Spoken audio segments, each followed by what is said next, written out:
So, as I promised, last week before, it's a little dusty and yeah, I need to repaint my nails. This is my Panda book rocket planner. So, a Panda planner is a planner. It's actually one of my favorite planners. I have one, a smaller version. This one is actually, the bigger one. And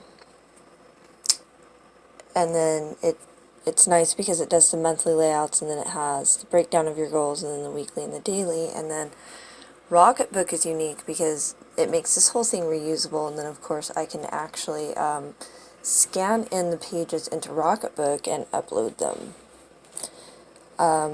So on the inside, what you end up with, try to focus my camera a little bit better, is you have this legend, and so you can kind of set it to whatever you want, and eventually I'll have one of these set to Evernote. I'm actually having a little bit of problem getting it synced with Evernote, and I'm sure it's operator error on my part. You can set it to where you can just email, you can set it to go to your Google Drive, it syncs to Dropbox, Evernote. It has lots and lots of integrations. And so you have an annual planning page with Panda Planner, and the pages are just a little smoother, a little bit thicker, and then what you have to use is what's known as a friction pen by Pilot, and this is one of them. I'm actually going to order some more. And yeah, it's kind of dark in here. Like I said in the intro to this video, it's really early, and then here is one of the layouts and some of the early math that I did last week. And the H stands for habit because you get the opportunity to set a daily habit with Panda Planner, which is really nice. So that's kind of what that looks like. And then when I'm ready to reuse it for some reason, which, because it's set out as quarterly, it'll be a while. I gotta move my colored pencils. Just put a little bit of water, just a couple drops, and then you use a microfiber cloth and just wipe it clean and start over. And then you have a little spot to write down some of your goals, and there's some of my others, some key habits.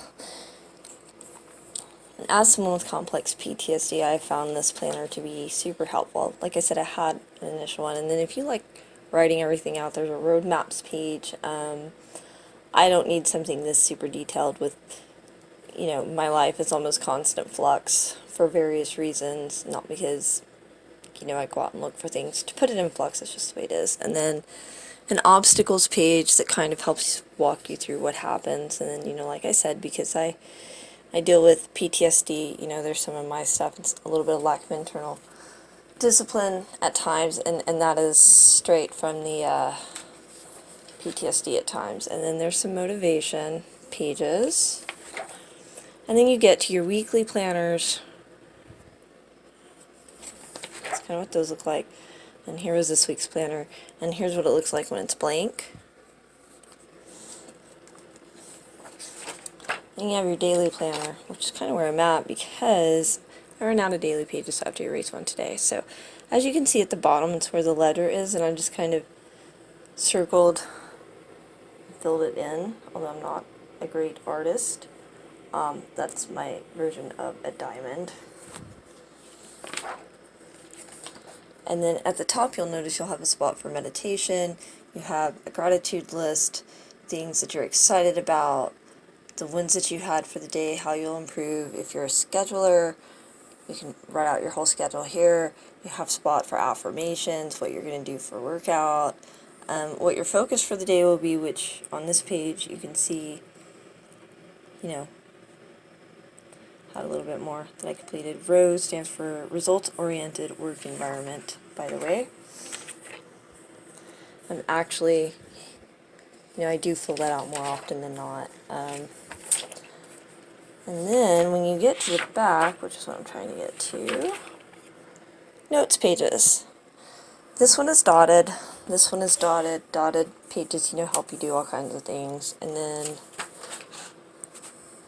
some lined pages with some notes on a project I'm working on for a client. There's some more lined pages, and like I said, just kind of gotta make sure you use your friction pen. Write out what you want to write, and then take a picture into the app. And then, like I said, it's a spray it with water. Use a little spray bottle. You can either buy a spray bottle, or you can just, go to Dollar Tree or whatever and get one. Or some people just put a little bit of water on this and go. And so make sure that you check out the blog so that you can kind of see the pictures. Confessionsfromthecouch.com. If, since I'm going to assume some people might be watching this directly from YouTube, make sure you check out confessionsfromthecouch.com. From the search box, just look up Rocketbook, all one word, and you should be able to find the post and see the pictures of what the app looks like before I start scanning, and what scanning itself looks like, because one of the unique features of the scan happens to be the fact that it OCRs, optical character recognition, OCR. It does an OCR of your handwriting, kind of like what Evernote does, which is really sweet. So anyway, I love this book, and as someone who works from home, I think everyone should have some sort of Rocketbook or a Panda planner, or, like I've done both. Like, this thing is just out of this world.